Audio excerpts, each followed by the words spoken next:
One of the most frequent questions that I get asked from people is that people say that I fall in love with this person and I get too much attached to him or her, and it hurts both of us, right? It hurts me and to the other person. How can I love someone without getting attached to that person?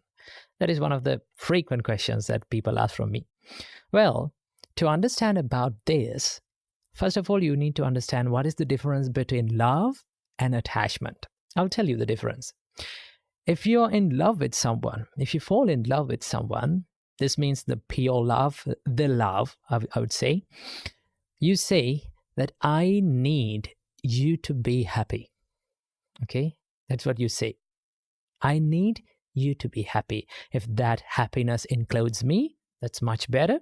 If it does not include me, it's okay. Anyway, I need you to be happy in your life. That is love. And in attachment, you say, you need to make me happy. Okay? If they are not able to make you happy, then what do you say? Why aren't you making me happy? Okay? The love you give to me and the things that you do to me is not enough. That's what you say. That is called attachment.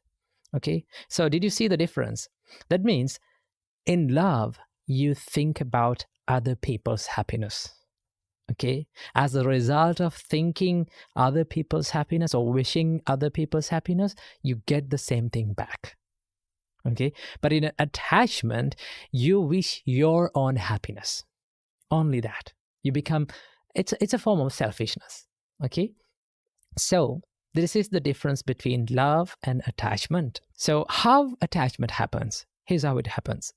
You see this person and you think like, oh, he or she is perfect for me. He's the best thing for me. And I want to be with that person forever. I need to be with him or her forever. I don't want to let that person go off my life. Okay?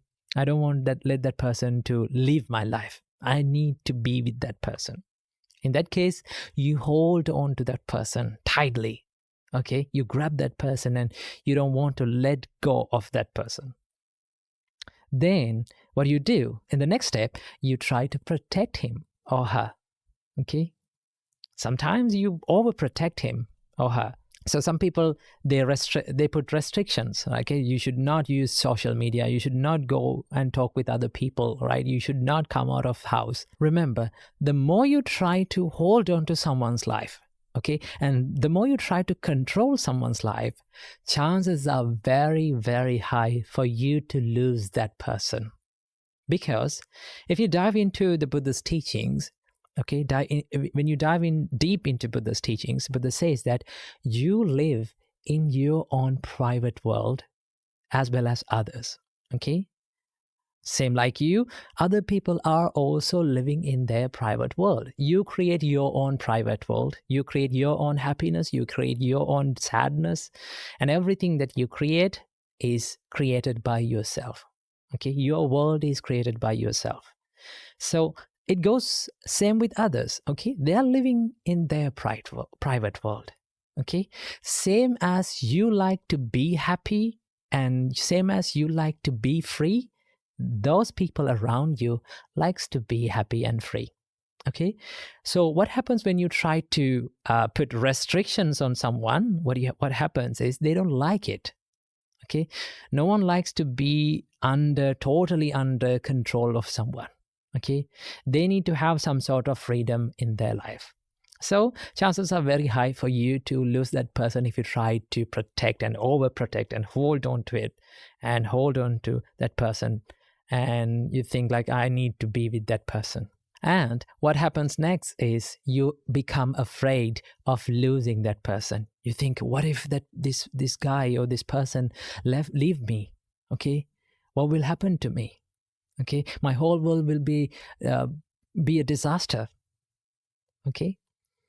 Remember, the reality of life is no one in this world is permanent. Okay? everyone, everything, every experience in this life is subjected to change. That is the reality of life. So that is how attachment happens. But in love, you come to the reality. Okay? When you love someone correctly and purely without too much attachment, you come to this reality, to this real world. You know that these people around me are not going to live forever with me. It's not going to happen. Now, one of the things that Buddha advised us to remember every time, every single day, and every single time it is possible to remember, Buddha said, remember that everyone around you, okay, every person who loves you and who you love is going to leave you. Okay, you have to be separated from these people. I know it is painful. It is difficult to think because we love people, okay? We're afraid of losing them. But one day, in one way or another, okay, in sooner or later, this will happen. At least at the death, it will happen. So we have to leave these people around us. Okay, we are not going to live forever. So when you realize that, that is the reality. Okay, when you realize that, you come to the reality and think, okay, I have a very, very little time with these people. Actually, the life is short. Okay, if nothing happened to us, we will live only for maybe like 85 years. Who knows? Okay, so life is very short. Then you know that I'm not going to live with this person forever. So what do? You show your love, affection, kindness, and compassion to this person in the best way that you can in this little time, because you know that you have a very little time. Okay? So to love someone, you need to understand the reality of life. What is the reality of life? Everything is subjected to change. Okay? Everything is ever changing. That is called anicca in Buddhism. Okay? It is not permanent, it is impermanent. The second thing is that everyone in their own world is suffering. Okay? We suffer in our own private worlds, right? So we have our own private and personal sufferings. Same like that others also are suffering in their life. Okay? So if we expect that other people to fulfill all the needs and all the requirements 100% in our life, that's not going to happen. Realize it, okay? Because everyone personally is going through suffering. Understand about this. That is called dukkha. And the third one is that no one in this world is totally under your control. You cannot control people around you totally. Okay, that is called anatta. You're out of control of this world. Okay, the problem is we worry about the people that we cannot control. Okay, can you control people's behavior? No, you cannot do that. Can you control how people behave and how people treat you, how people talk to you, how people think about you? No, that is their own business. Okay, so what you can control is how you live in your life, the way you live in your personal life. That is totally under your control. So understand these three things. What is that? Everything is subjected to change. Everyone is suffering in their own worlds, and not everyone in this world is totally under your control. This is called the truth in this life. This is called the reality in this life. Once you understand this, you know and you will learn how to be compassionate on people. Okay? How to love people. And then you can wish, no matter what happens to you, if you stay with me or if you did not stay with me, it's okay. I wish the good of you. I wish the happiness of you. Okay? Then that love will never hurt you. Okay? But attachment, when you get too much attached to people, it will definitely hurt you. So wish the good for everyone, wish the happiness on everyone, and then you will find the peaceness that you're seeking for in your life. Namo Buddhaya. Namo Buddhaya. Welcome to another video. Today, I'm going to answer a question from the comment section. Now, a couple of weeks ago, I came across this comment asking, how can we make correct decisions in our life? How can we make correct choices in our life? Well, to learn about this, let's take a look at a sutta from the Buddha's teachings. Okay, there's a sutta named Ambalattika Rahulovada Sutta. In that sutta, Buddha advises monk Rahula. Buddha asks from monk Rahula, Rahula, what do you think about this?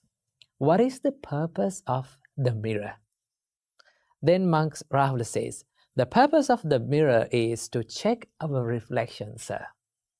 Then the Buddha says, same like that, whenever you are going to do anything from your body, from your mind, from your words, you have to do it after repeatedly checking on it.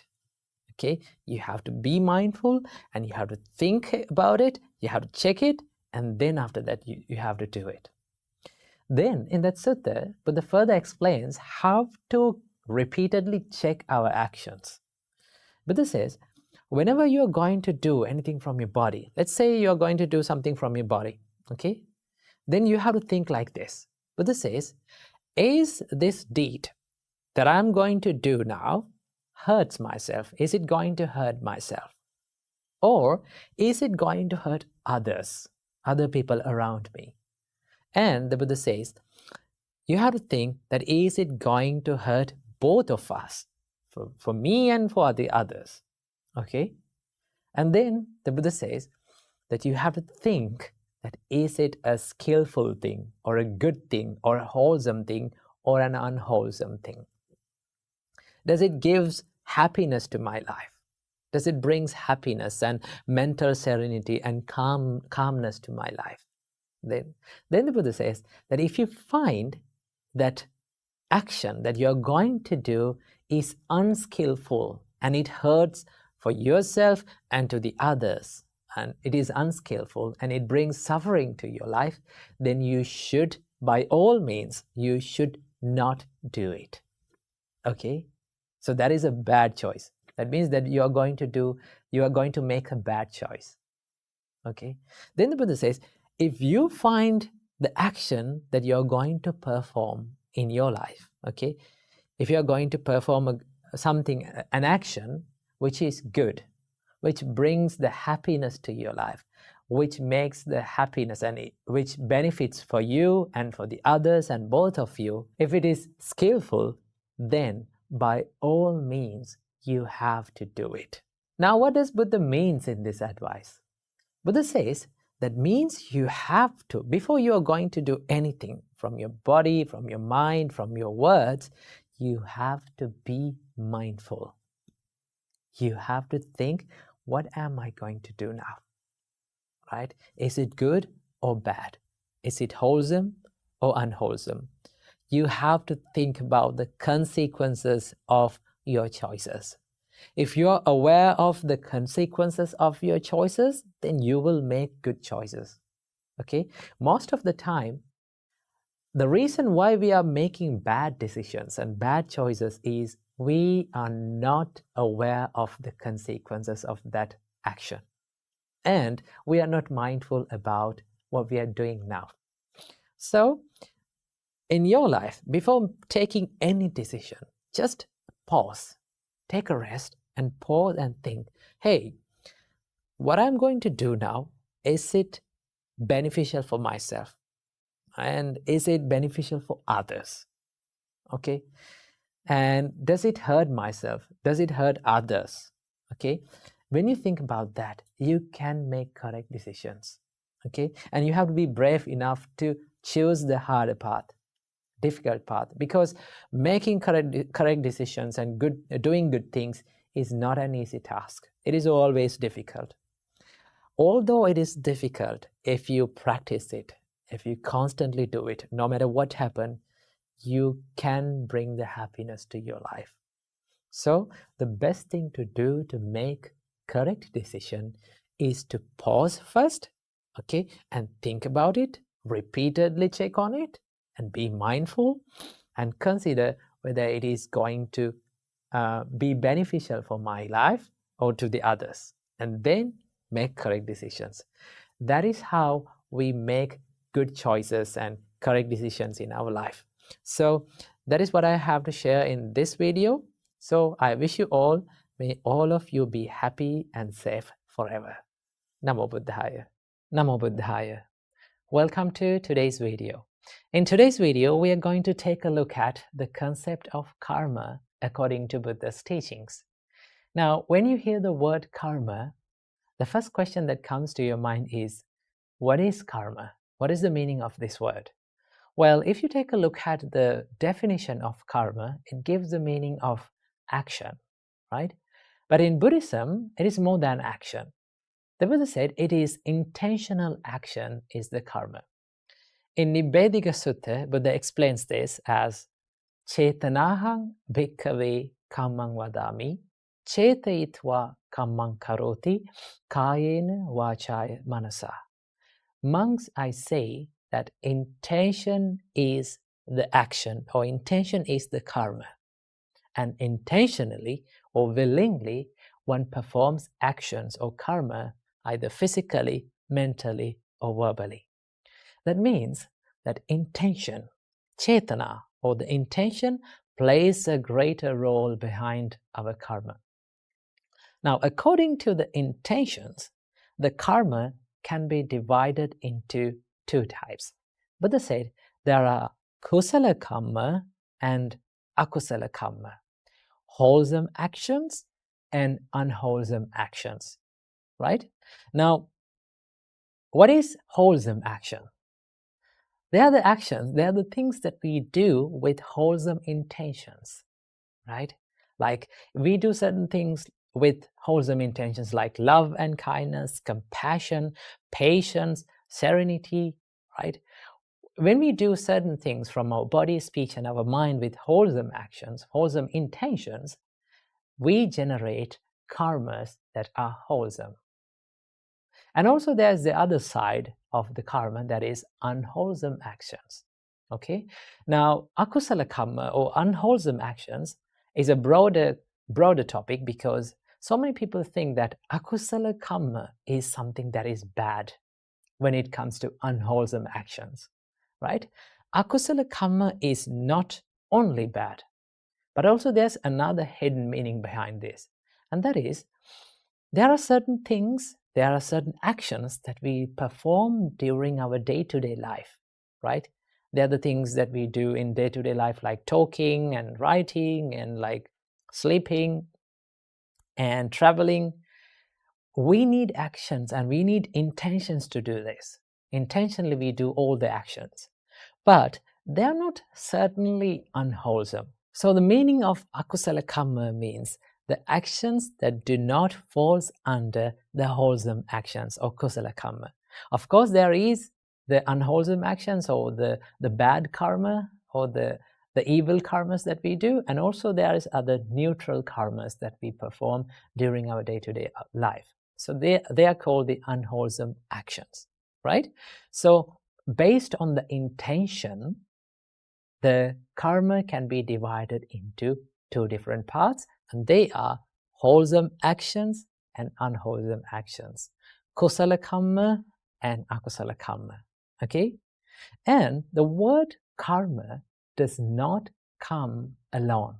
It comes with this word vipaka or phala, right? Vipaka, the word vipaka gives the meaning of result or outcome. And the word phala gives the meaning of the fruit. Okay?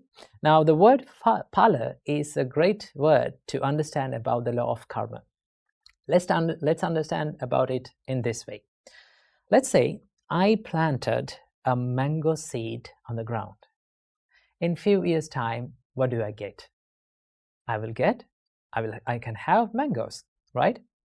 And also, if I planted a chili seed, in few months' time, what can I get? I can get chili, right?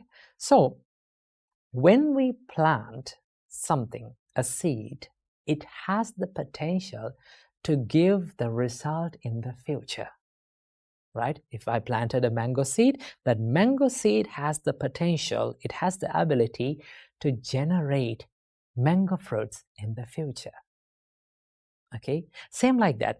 If I did a certain karma in this moment, right? If with an intention, if I perform an action in this moment, it has the potential to create a series of experiences in the future, whether it is good or bad, right?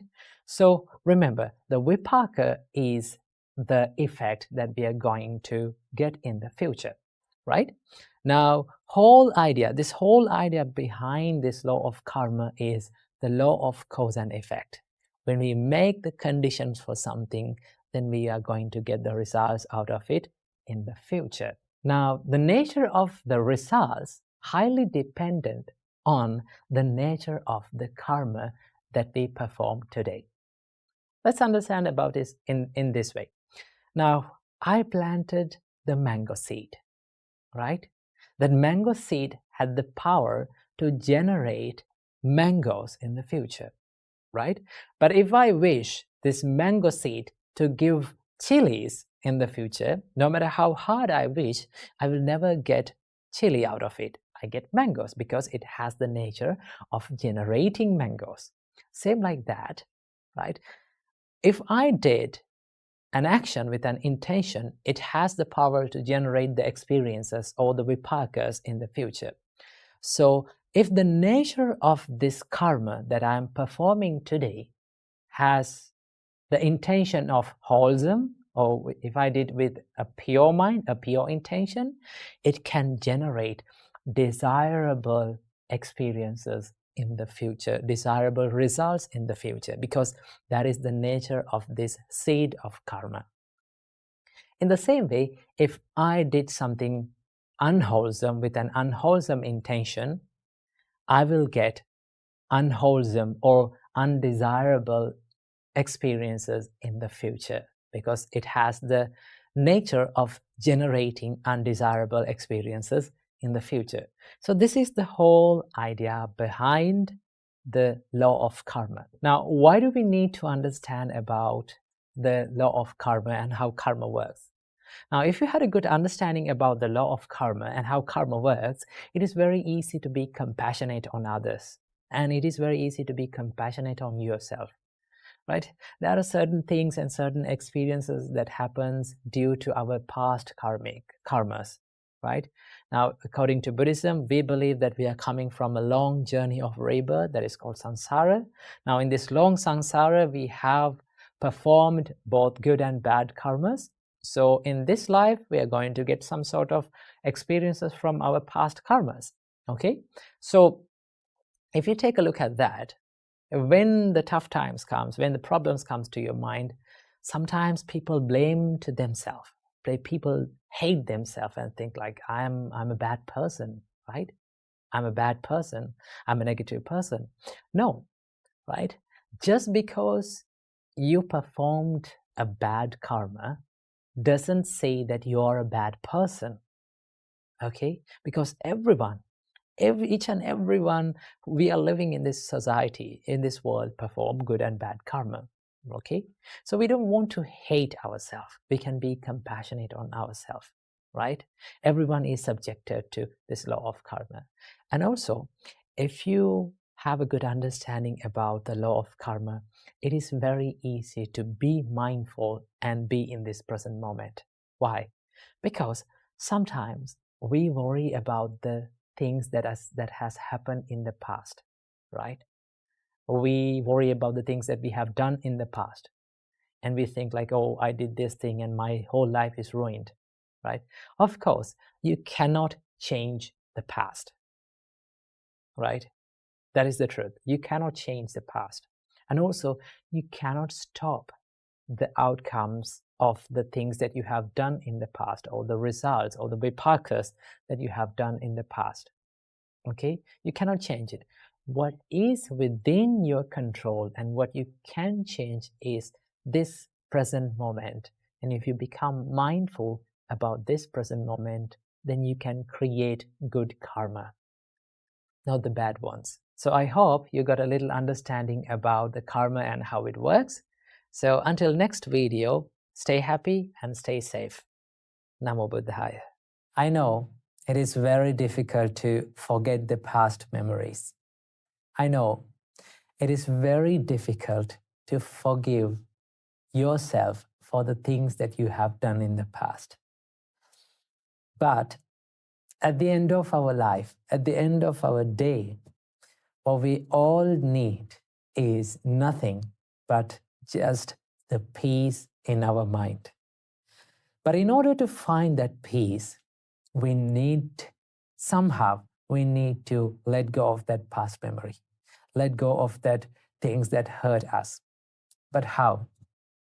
Is there a way to find that peacefulness within our mind? Well, let's discuss about it in this video. If you look at the past memories, I heard this nice quote about the past memories. It says, thinking about and worrying about past is like dragging a boat on a dry land.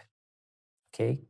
Now, where we can use the boat, we can use it on water. But if you try to drag that boat onto dry land and take it with you to wherever you go, what will happen to you? It will become a burden to you. It will hurt you. It is so heavy.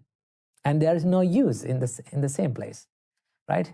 You cannot use the boat on the dry land. Okay? Holding on to past memories is also like that, right? There's no use of it, right? We are not letting that past memory to be in the correct place. We're taking it to wherever we go and every place that we go, and it will keep hurting us. So what we can do to forgive ourselves and let go of that past memory? Well, there are certain things that you can do. One of the most important things that you have to realize in this world is that not everything in this world is totally under our control. There are people around you, okay? There are things around you. There are certain things that is happening around you, but not everything, not every one of them is totally under your control, okay? We have to deal with it, but it is out of our control. How people treat you, you cannot do anything about it. How people think about you, you have no control over it. How people talk to you, how people behave in front of you, the things that is happening in this environment, in the nature, there are things that is out of our control, okay? If we try and if you realize that this is the truth, okay, I cannot do anything about it, should I worry about them? Then you come to the conclusion that I don't want to worry about it because it is out of my range. Okay, so this is one reality that you have to understand. The world is not totally under your control. Why? Because we are so busy in our life trying to control the things that are around ourselves that are out of our control. Okay, so realize that not everything is under your control. And the next thing that you have to do is, this might surprise you. Now, a lot of people are trying to forget the past memory. Okay? I would say, don't try to forget past memories. Okay? Don't try to do it. What will happen if you try to do it? The more you try to forget something, the more it will haunt your mind. Isn't that true? Just do it practically. Right? Try to forget something, it will come back to your mind. Okay? I would say, rather than trying to forget the past memory, I would say, let it fade away from your life. Okay? Let it fade away. How to do it? Fading away is happening with time. Okay? It takes time. It's something like healing a wound. Okay? To heal a wound, it takes time. Okay? So what we have to do is, we have to give less attention to that memory, okay? Now, most of the time, what happens in us is when past memories haunt us, we give so much attention to it. We give so much awareness to it and think like, this is the biggest tragedy in my life. This is the biggest mistake that I have done in my life. Now my life is worse. Okay? The more we give attention to something, it will grow. That is the nature of the mind. The Buddha said, the more you give attention to something, these kind of thoughts come again and again to your mind. So what we have to do is give less attention to it. But how? Okay. Now, so many of you say it is very easy for you to say that give less attention to it. But it is very difficult. I know it is very difficult. But there's one thing that we can do. We can identify that thought as a thought. Okay. Let's say these past memories, they are always the thoughts inside our mind. Okay. And also there are certain good memories and happy memories. All of them are just thoughts, okay? The only difference between these hurtful memories, past memories, and the good memories is the way we look at that thought, okay? The perspective towards that thought. If we can identify, this is just a thought, there's no difference, okay? It will come to our mind and this will fade away and this will pass away with the time. So I must give some time to my mind to let my mind heal. When you do that, the past memories will start to fade away little by little. Why? Because you are giving less attention to it. Okay? Then there will be a day that comes, then you come to a conclusion and you will realize that these past memories are no longer hurting you. Okay? In my life, I had bad memories. Okay? The reason why I'm telling this is because I've been in the same situation as you guys. Okay? There was so many past bad memories and mistakes that I have done in the past, but when we give less attention to that, it will fade away. Okay?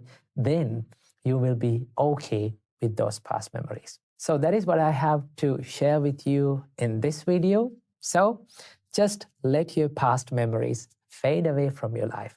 Learn from your past, learn from your tears, and let your tears water the seeds of your future success. Keep that in your mind. Namo Buddhaya. When life hits you hard, and when you are in that dark place, sometimes we make excuses saying that this is my destiny, this is my fate, and this is my bad luck, and this is my karma. Well, what if I told you not everything that happens in your life is your bad luck? It is not always according to your destiny or fate. There are certain things that we can do to change our destiny and fate. Okay, so let's discuss about it in this video. Now, some of you have been asked in the comment section that is everything that happens in life is predetermined or due to karma? Okay, so I'm going to give you the answer for this question. Before giving the answer to this question, let's look at how Buddha taught about this perspective. The Buddha says, those who hold on to the idea of everything that happens, every experience that happens in our life is predetermined, whether it is good, bad, or neutral, that every feeling, every experience in life is predetermined or is due to bad karma or karma that is in the past, that perspective, that weave leads to inactivity. Or that weave make that person a lazy person. So the Buddha says, just because this is your bad luck or destiny or karma, you should give up trying. The Buddha never says like that. The Buddha says, always try something to make your life a better one. Okay? The Buddha says, there are certain things that can be done to change our destiny. Okay? Now, so many of you believe that destiny cannot be changed. Well, it's wrong. Destiny can be changed according to the choices that we make right here, right now. So that is why it is very important to remember that not everything that is happening in our life, whether it is good or bad or neutral, is always due to bad karma. Okay, there are certain phenomena and there are certain things and processes that happens in our life out of this concept of destiny. Okay, let's say you're trying to go to work and you're getting ready to go to work, and all of a sudden there will be a huge rain. Okay, now that rain is due to bad karma? No, that is a phenomena, and that is a process that happens in this environment. Well, rather than complaining about this bad karma, rather than complaining about our destiny, why can't we choose to do something about it? Why can't we try to change the situation? If we can change the situation, then definitely we can do it. That is why there's a great saying that says, if you have a problem in your life, okay, if you can do something about that problem to change that problem or make it a better one, okay, come out of that problem, then you should not worry about it, because certainly you can do something about it. Okay, and there are certain problems that appears in your mind and in your life that you cannot do anything about it. Well, if you cannot do anything about it, we should not worry about it. Okay, so that is why always remember, karma is a bigger part in our life. It plays a bigger role in our life, but we can change certain things. Okay, we can change our destiny by choosing to make correct choices in this present moment. So that is why what I have to share in this video today: never ever believe that your destiny cannot be changed. You can choose to do it by making correct choices. Work hard and do not ever give up in your life. Namo Buddhaya. One of our viewers have asked from us that how can I handle my sorrow of losing a loved one? And how can I handle the heartbreak, the sorrow of heartbreak? Well, first of all, I must say, a heartbreak or losing a loved one is one of the most hardest experiences that a human can undergo. Right? Because we have that mental bond and mental attachment within people. When that mental attachment is broken, we start to suffer, we start to cry, and we start to wail. So there are some ways that you can get over this sorrow. So this whole video is dedicated for all the people out there who are going through heartbreaks and who are experiencing tough times in their life. So this video will help you to have some light on your way. So there are some ways and things that we can do to heal ourselves. But remember, this healing process takes time. It's like a wound, right? Wound is not healed in a day or 2 days or 3 days. It takes time, right? So we have to be in a constant process of healing that wound. So same goes with a heartbreak. So what we can do to heal our heart from a heartbreak? Number one, if you need to cry, it's okay to cry. Remember that, right? There are some people who are going through heartbreaks and they don't like to cry. They pretend to be there okay. Right? They pretend to the world that they are okay and they have got over the problem. They smile, but not inside. Remember, if you need to cry, it's okay to cry, right? Go to a private place or go to your room and cry. It's okay, because crying is one of the most natural way of removing the pressure that is building up inside your mind and inside your heart. So it's okay to cry, especially for men, because men always try to hide their tears and they pretend to be there okay. But remember, men are also allowed to cry. Okay? So if you need to cry and if you need to remove and release that pressure that is building inside, then it's not a problem of shedding a tear.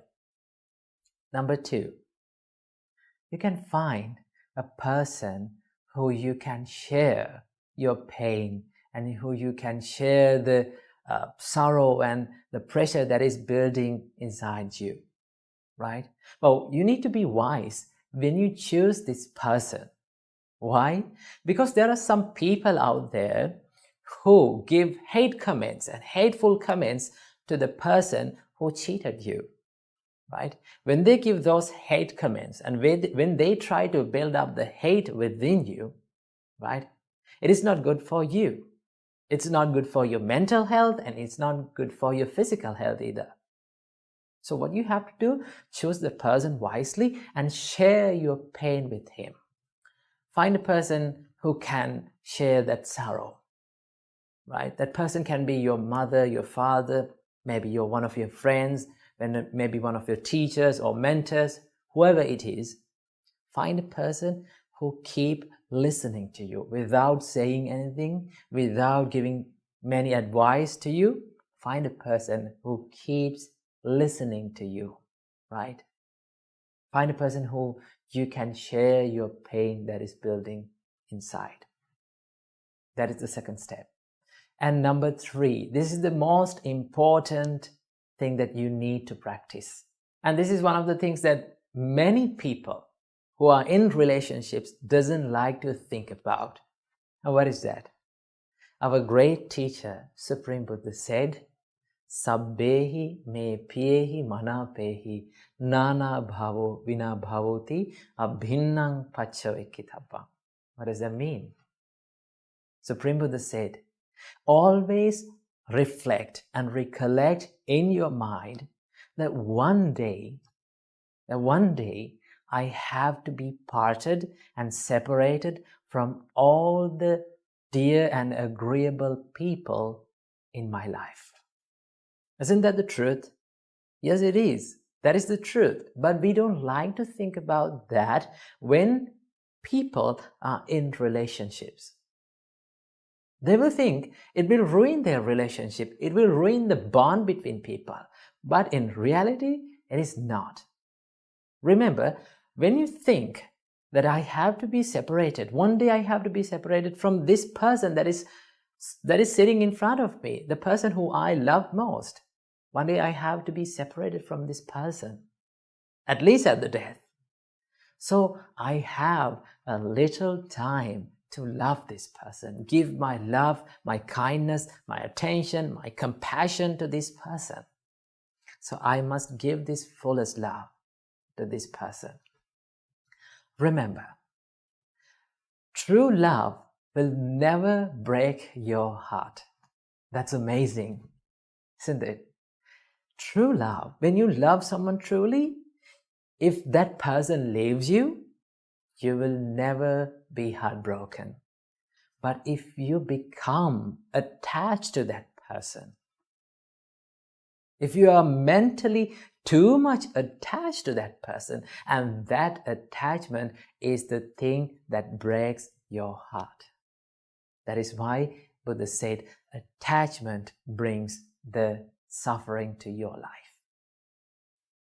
So remember, true love will never break your heart, but the attachment does, right? So if you are curious about what is true love and what is attachment, there's another video that has done by us about explaining the true love, so you can check out that.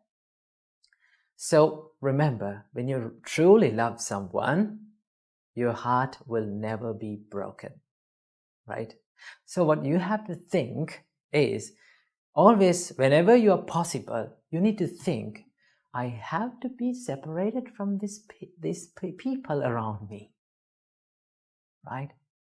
So when you think that, your mind is getting prepared to face that situation, right? You can imagine, how I'm going to recover myself if this person left me.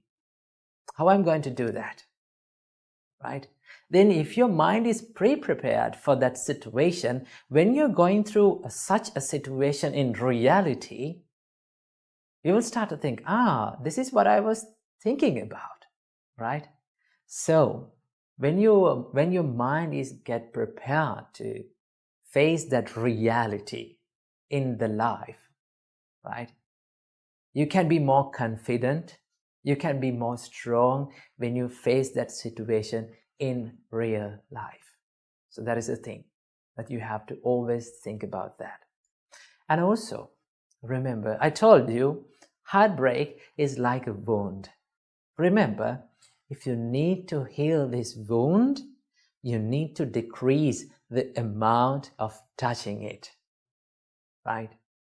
Now, I don't say that you need to forget the person, right? You cannot forget the person, but you can reduce the amount of attention for those past thoughts.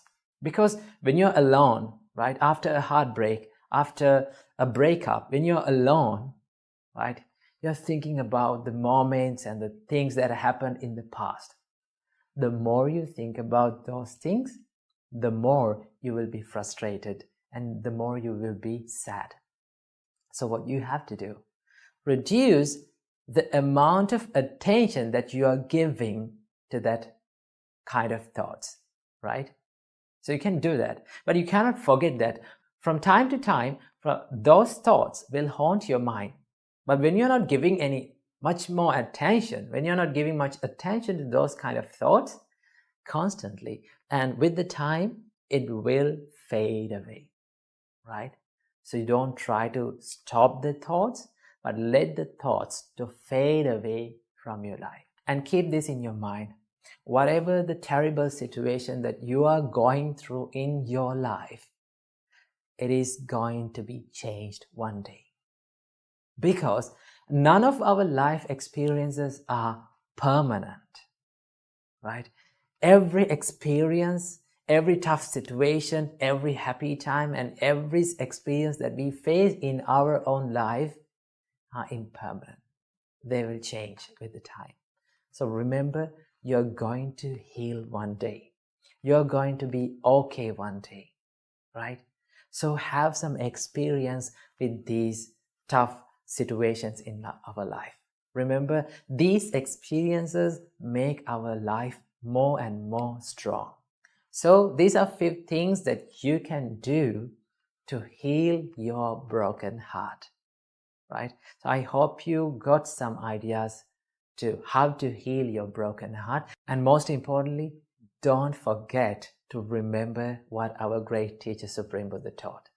One day, we all have to be separated from every loving person around us. So we have a short time in this life. So we have to give our fullest love to these people around us and expect nothing from this world, because our expectations will make us suffering. So remember that. And I'm going to end this video with a nice quote, and that is, when you are heartbroken, cry, forgive, learn from your experiences, and let your tears water the seeds of your future happiness. Namo Buddhaya.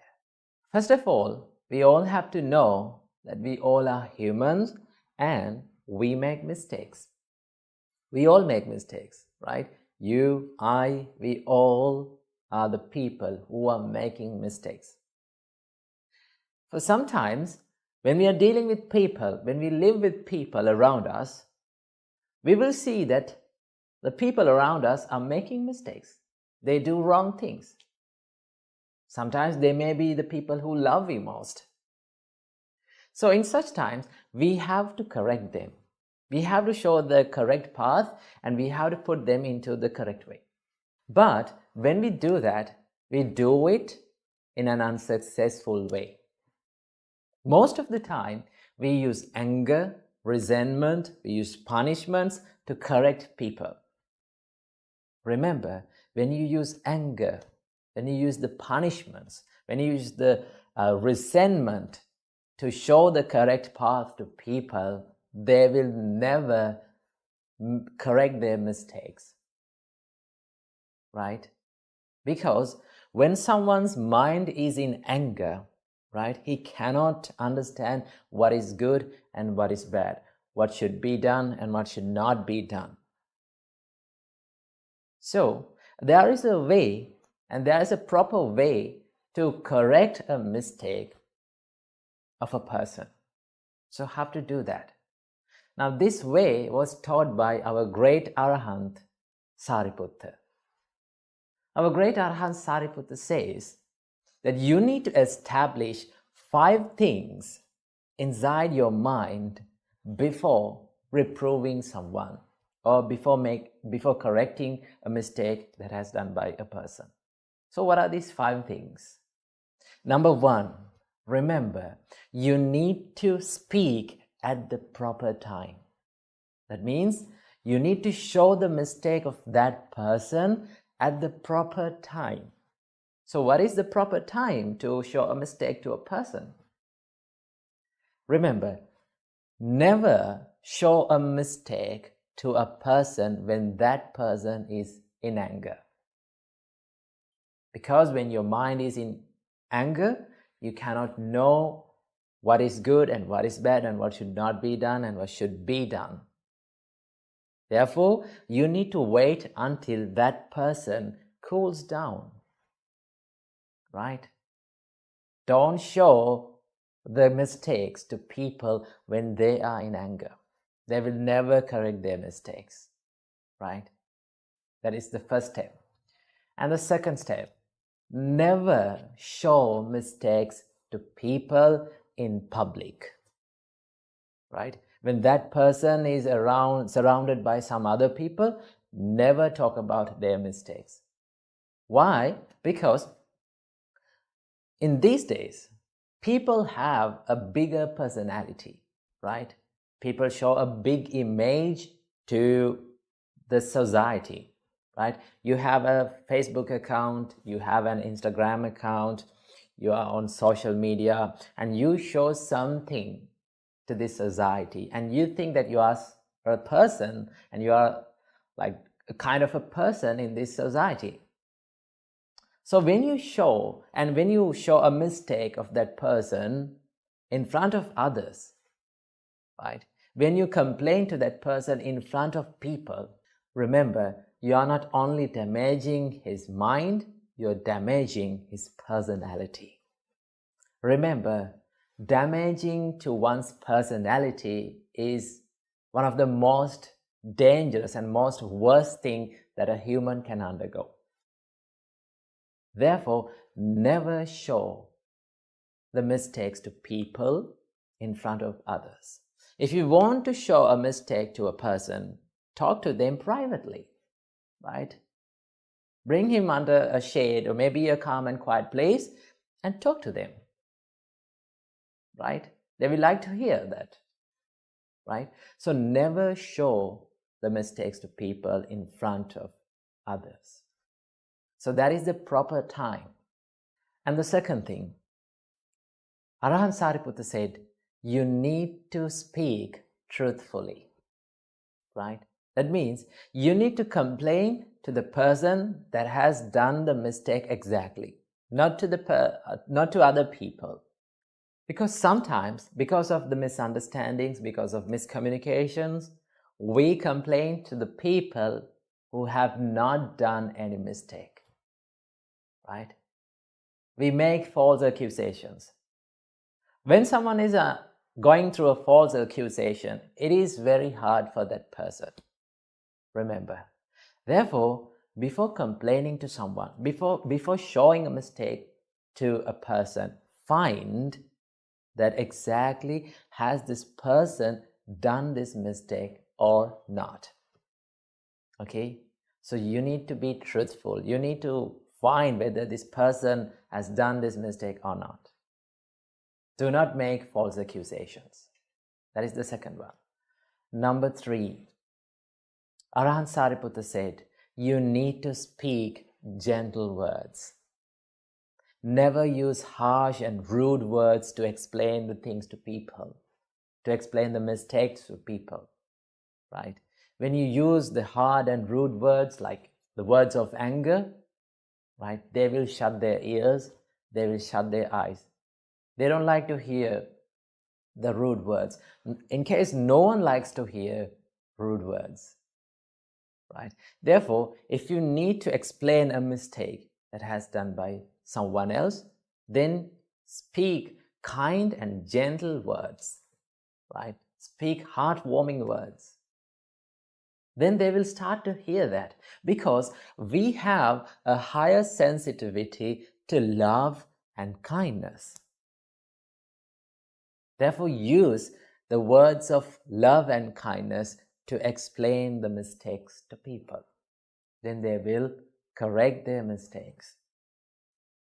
And number 4, Arahant Sariputta said, you need to speak in a beneficial way. Remember that. That means when you are speaking and when you are explaining that mistake to that person, you need to give that feeling that this person, the reason why this person is explaining this mistake to me is because he loves me, right? He wishes the development of me. That is why he's showing this mistake to me. You need to give that feeling to that person. So how to give that? So there's a way to show a mistake to a person. There's a way to complain about a mistake to a person. It's like this. First of all, you need to talk to that person privately. And first of all, in the first step, what you have to do is you need to give a value to that person. Let's say, for an example, one of your co-workers made a mistake. Now you have to show that mistake. So first of all, you need to give a value to his profession. You need to give a value to what he's doing in a company, right? First of all, you need to say, you are doing a great job in this company. You have a great value. You give a great value to this company, right? When you're praising that person, he will open their eyes and ears. And then in the second step, you need to show the mistake, but you have done this mistake, right? You're doing this mistake.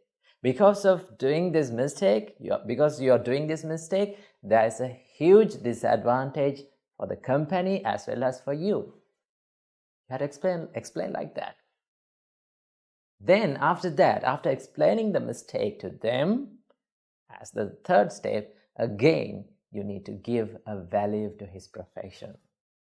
Or you need to give a value to his life, right? You are doing a great job, so do not do this mistake again. You need to correct this. If you explain the mistake in that way, remember, everyone who you need to show the mistakes will correct their mistakes, right?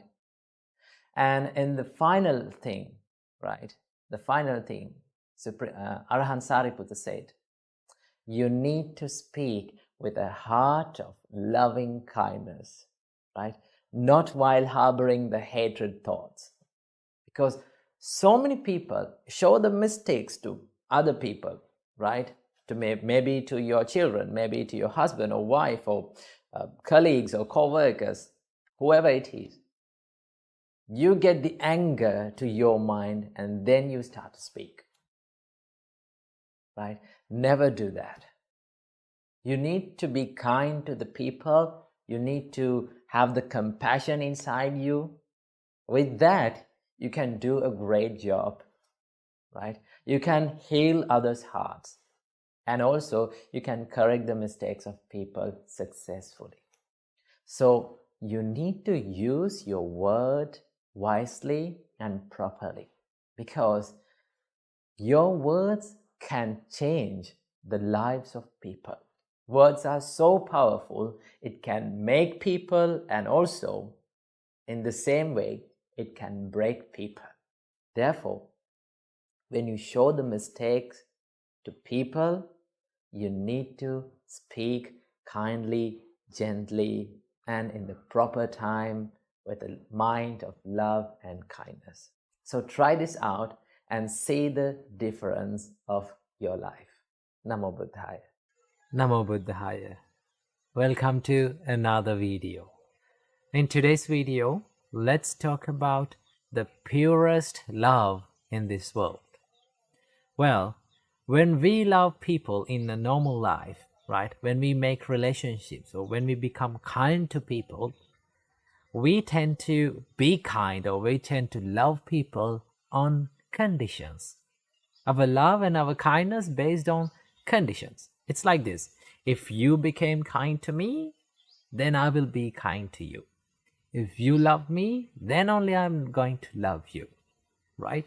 So that is based on conditions.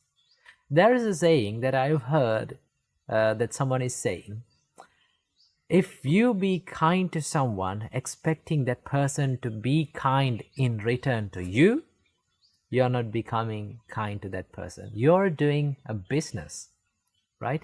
So the purest kindness or the purest love in this world is unconditional love and unconditional kindness.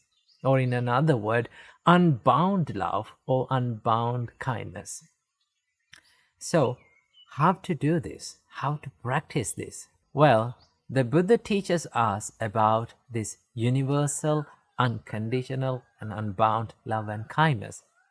He says like this, when a mother loves her only child, she loves that child unconditionally, without any exceptions, without any expectations. Same like that, you have to spread the same kindness, same love, and same compassion towards all living beings in this world, without any exceptions, without any reservations. So the way to do that is you have to generate a mind of thinking like, may my enemies be well and happy. May they live long. May they live a happy life. May my friends be happy. May they live long. May they live a happy life. May everyone in this world, without any exception, without any bound, may all living beings in this world be well and happy. May they live long. May they live happily. So when you spread that mind of love and kindness, that is called the purest form of love and kindness in this world. All the other loves and kindnesses are based on conditions, based on expectations. It's saying like, if you're loving me only, I'm going to love you. But in true love and in pure love, it's not like that. He's saying, or he or she is saying that I need everyone to be happy. I need everyone to be happy in their lives without any expectations. That is the purest form of love. So you have to have a great practice and great dedication, right? And you have to have a great mindset to practice this purest form of love. But you can achieve this by practicing it little by little, step by step, and applying this love and kindness to your practical life. So practice this love and kindness practice as a daily basis. Maybe like whenever you get up in the morning, just sit on the bed, just close your eyes, take a deep breath in, let it out and think, may everyone in this world be well and happy. May my enemies be well and happy. I am forgiving them. Today, I choose to forgive them. That is how you practice this little step of pure love and pure kindness. So practice it and feel it, that you are feeling the peacefulness inside. So make your life much more better with love and kindness. Namo Buddhaya.